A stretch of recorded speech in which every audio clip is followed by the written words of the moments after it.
So, by now, most of y'all have probably seen that other, I don't know, trailer or sneak peek of The Rise of Skywalker. And honestly, I don't know how I feel about it. I truly don't know how I feel about it. I feel like they're running too heavily on nostalgia to try to sell this movie. That much I will agree with. I'm just going to give my quick thoughts. Don't worry, I'm not going to do what Ethan Van Sciver did on Comic Pro Secrets, an hour long of judging every single second. Good job, though, man. I won't do that to you. Please don't. Have mercy. So anyway, the video starts out, and, you know, there's a few things we saw. Rey is definitely more powerful than she seems, or than she was, I should say, in the video we had before, and then this one. You know, it seems like she's like,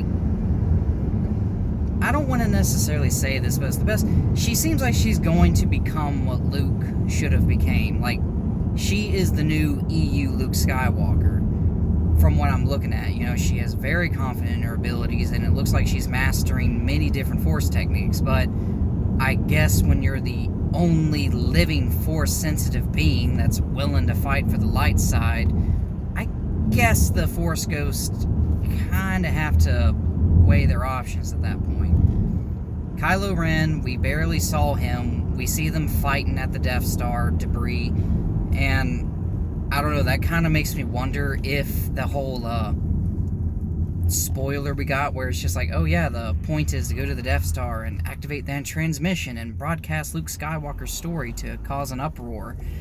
That kind of makes me wonder if that's actually real, but we'll see. And another thing, we all saw Rey in the Sith look with the double-bladed lightsaber that was based off the, what were they called? Jedi Temple Guards, the Sentinels from the Clone Wars animation series. Yeah, so in the Star Wars Clone Wars animation series, the temple actually had Jedi that were dedicated to just guarding the temple. They were called Jedi Sentinels. They had yellow lightsabers and they were double-bladed, but they could actually, like, flip them back and forth.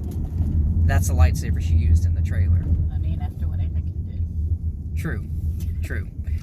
But, the thing is, Rey's not going to turn to the dark side. We know this. Now, I know this. We've seen her resist Kylo's offer to join him 2 times, and also in this trailer, they intentionally came out and said, you know, 1,000 generations of Jedi live in you now, Rey. You know, she is the chosen one of the Jedi now. They're not going to have it to where the chosen one of the Jedi, who this woman has all the knowledge of 1,000 years of Jedi within her, she's not going to turn to the dark side. She's just not going to. If she does, I'll raise my hand up and say, okay, that's a plot twist. But she's not going to do it. People are coming out and saying, you know, it's probably a dream sequence. A sequence where she's like having a vision of her turning to the dark side. But I don't know. If Rey truly is a clone of Palpatine's experience, yeah, that's also a Did you see that sign? What was the sign? It just said, "We will miss you, Rey." Did it really? Well, there you go.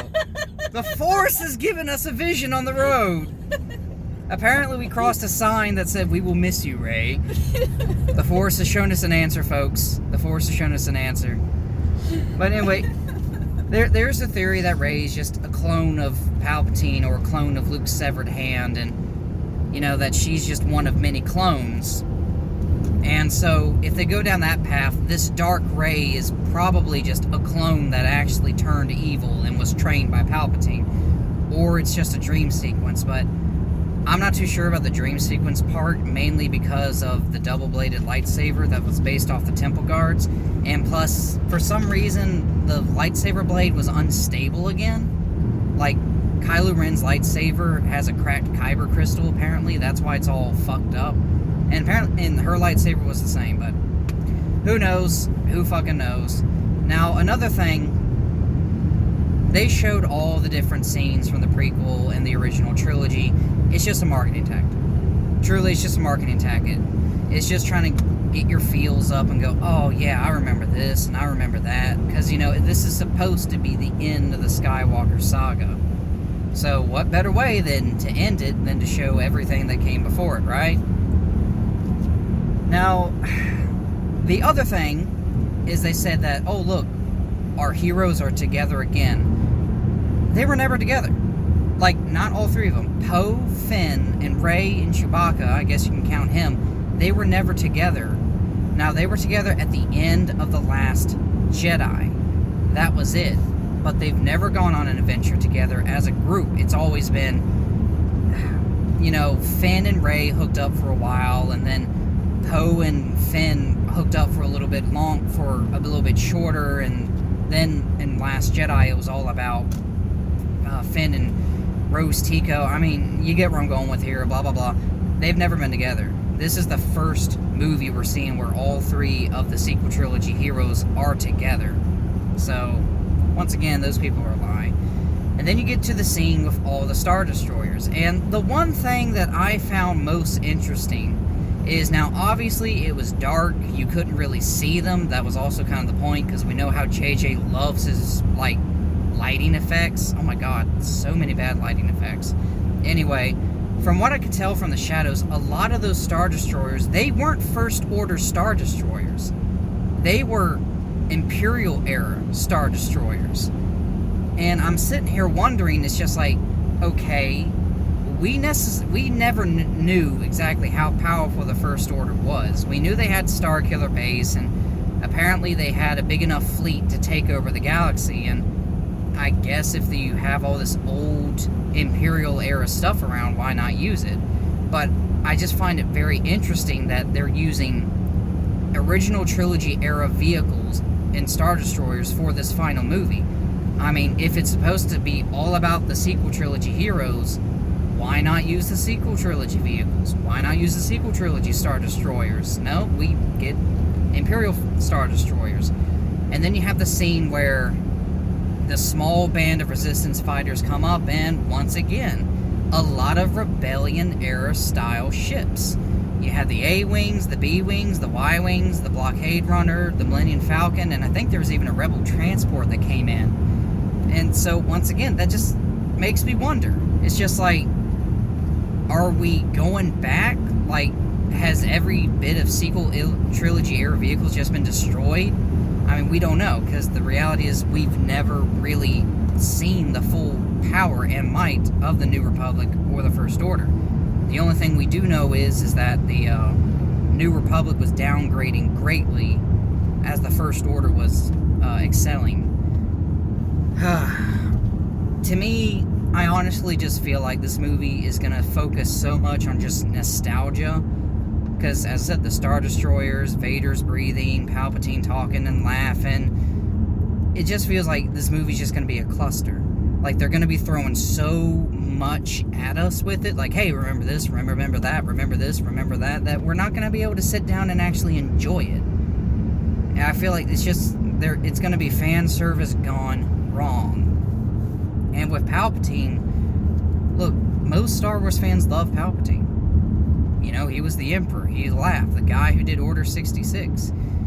It's just my issue is he's had nothing to do with the sequel trilogy at all. He's not been talked about. He's not been really mentioned. I mean, he hasn't been shown in the background doing stuff. Because, see, even in the original trilogy, A New Hope, the Emperor was referenced. He was talked about. You know, he was the ruler of the Empire. And then in Empire Strikes Back, we see that he's Darth Vader's master. You know, Vader answers to the Emperor, and in Return of the Jedi, we see how powerful the Emperor can be. You know, it was built up, and then in the prequel trilogy, we see all of his plans. But in the sequel trilogy, it's just, he's been nothing. He's been nowhere. He's been gone. And now all of a sudden, it's just like, oh, hey, guess what? Here's the Emperor. He's the big baddie all along. And it's just like, come on, guys. If the original plan was to truly make the Emperor the big bad guy from the beginning, you should have been building it up to this point. You should have been building it up to, like, to get to that final conflict. Like, the Emperor is not really gone, you know? He's really here all along, like in the Dark Horse comics. I don't know. The trailer just, it really didn't impress me. As I said, I do agree that there's just going to be so much nostalgic that they're just going to focus purely on the nostalgic and instead of trying to finish the trilogy properly. I don't know how they can salvage this movie. I don't know. Now, a little bit of bonus content. I did read an article that apparently Princess Leia or General Leia is going to be the main focus of the movie. Like, the story's really going to revolve around her. And honestly, that's the only original character they have. And now, obviously, the great Carrie Fisher is dead. But, you know, Luke is dead. And Han is dead. So the only original character they have left is Leia. And if they're gonna make the movie revolve around her, as JJ said in that article, it kind of makes it pointless now. It's like, why didn't y'all do this in the beginning?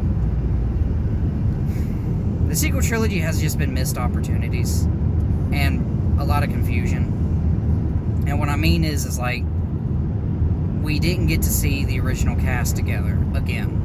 We didn't get to see anything really progressive with the sequel trilogy characters. A lot of their progression has just basically been, oh, hey, we need them to do this now, so this happened. And honestly, Rey's biggest progression has also just been the plot. I don't know what's going to happen with this movie. We obviously need to get more to come out, but my thoughts on this video is it just seems too much nostalgic. They're just going to focus too heavily on that instead of, like, trying to close out a good story.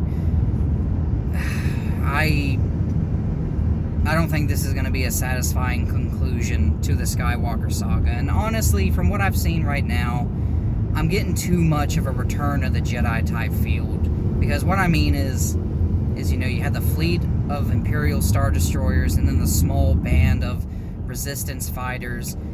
And then there's a scene where you had this red laser striking down from the sky. But, like, I'm guessing it was burning the planet or something. I don't know if that's hints towards yet another planet-killing weapon. But to me, it just feels very Return of the Jedi. Like, the Resistance discover that the First Order has this secret facility or whatever. And they're launching a last desperate attempt to destroy the First Order forever. But, you know, I'll leave y'all with this thoughts. Do you really think they'll continue the sequel trilogy? This is what I mean, like, do you think if they decide to get back into this era of Star Wars, is all of our heroes going to be failures, like how they did the original cast, or are they going to make it to where all the sequel trilogy heroes are just successors, you know, they're heroes, and they actually exceeded in what they did? And is it just going to be another repeat, like, oh, the First Order wasn't actually really destroyed, it just gathered its strength and came back again? I don't know. That's all I got for y'all folks. I'll see y'all later.